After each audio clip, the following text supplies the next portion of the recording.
राधे राधे भक्तों, जय श्री कृष्णा। मार्गदर्शन विद स्मॉल टिप्स चैनल में आप सभी लोगों का स्वागत है। मेरी यूट्यूब फैमिली इसी तरह से सुखी रहे, स्वस्थ रहे और उन्हें भगवान का आशीर्वाद खूब खूब खूब मिलता रहे। चैनल को सब्सक्राइब ज़रूर कर लीजिएगा और प्लीज़ कमेंट ज़रूर किया कीजिए। चतुर्मास चल रहे हैं जिसके ऊपर मैं पहले से भी एक वीडियो डाल चुकी हूँ, तो वो भी ज़रूर देख लीजिएगा।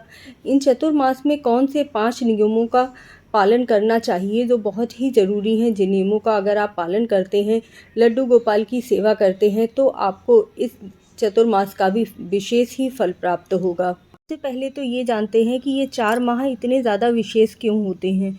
इस समय आप जो भी पूजा पाठ करते हो, तप करते हो, उसे यज्ञ की संज्ञा दी गई है।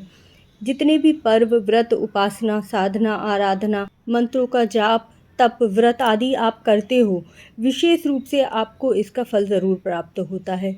तो ये चतुर्मास क्यों विशेष हैं, यह भी जान लीजिए। पौराणिक कथा के अनुसार चतुर्मास में भगवान विष्णु सभी देवी देवताओं के साथ राजा बलि के यहाँ पाताल लोक में निवास करते हैं। इस काल में सृष्टि का भार और संचालन भगवान शिव संभालते हैं।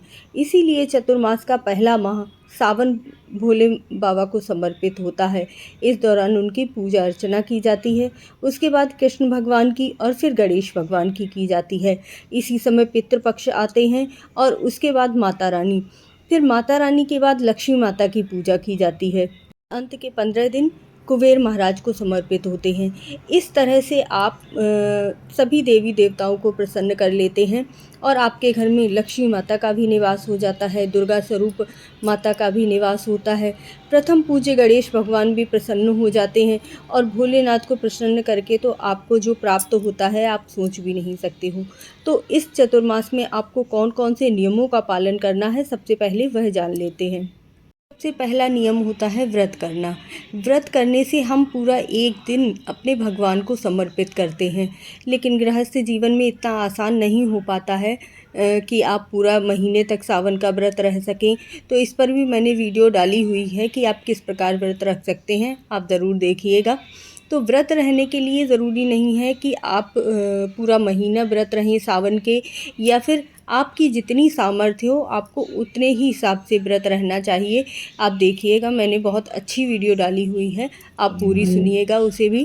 तो आप चाहें तो प्याज लहसुन त्याग करके सीधा नमक खाकर भी व्रत रह सकते हैं, या फिर जो सावन के 5 सोमवार पड़ रहे हैं इस बार, तो आप सावन के 5 सोमवार का व्रत रह सकते हैं। जैसी आपकी इच्छा हो, जैसा आपका शरीर चले उसी हिसाब से व्रत रहिएगा, क्योंकि ज़बरदस्ती किया गया कोई भी काम सफल नहीं होता है। तो आपके शरीर की जो सामर्थ्य हो आप उस हिसाब से व्रत रहिएगा। इस समय में कुछ चीज़ें खाने की भी मनाही होती है, दूध, दही, हरी पत्ते वाली सब्जियां, क्योंकि इनमें जीव जंतु होते हैं छोटे छोटे, जो हमें हत्या का भी पाप लगता है और उन्हें खाने से हमारा स्वास्थ्य भी बिगड़ जाता है। तो इन चीज़ों का भी परहेज करना चाहिए। दूसरा आता है तप करना, यानी कि जाप करना।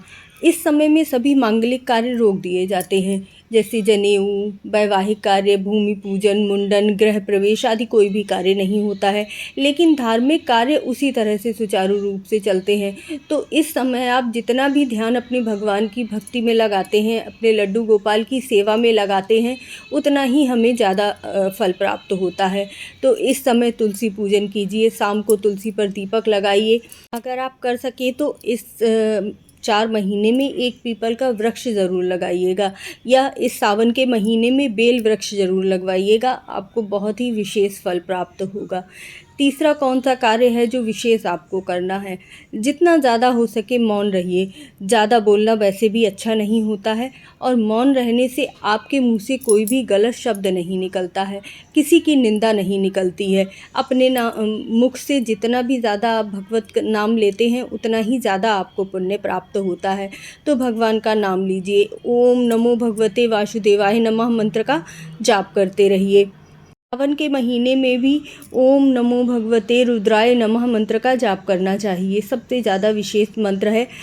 गुरुजी महाराज कहते हैं, प्रेमानंद महाराज की वीडियो एक देखी थी मैंने, तो उन्होंने कहा था कि ओम नमः शिवाय या श्री शिवाय नमस्तुभ्यम मंत्र का जाप नहीं करना चाहिए।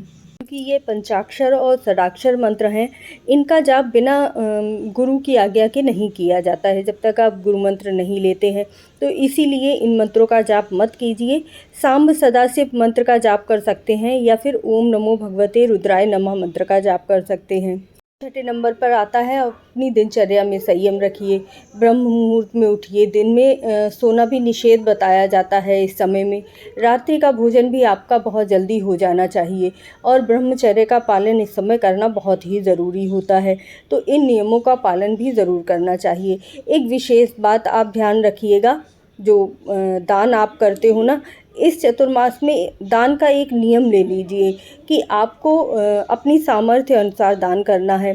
मतलब ऐसा भी दान मत कीजिएगा कि बाद में आपको लगे अरे मैंने बहुत ज़्यादा दान दे दिया या मुझे ये चीज़ दान में नहीं देनी चाहिए थी।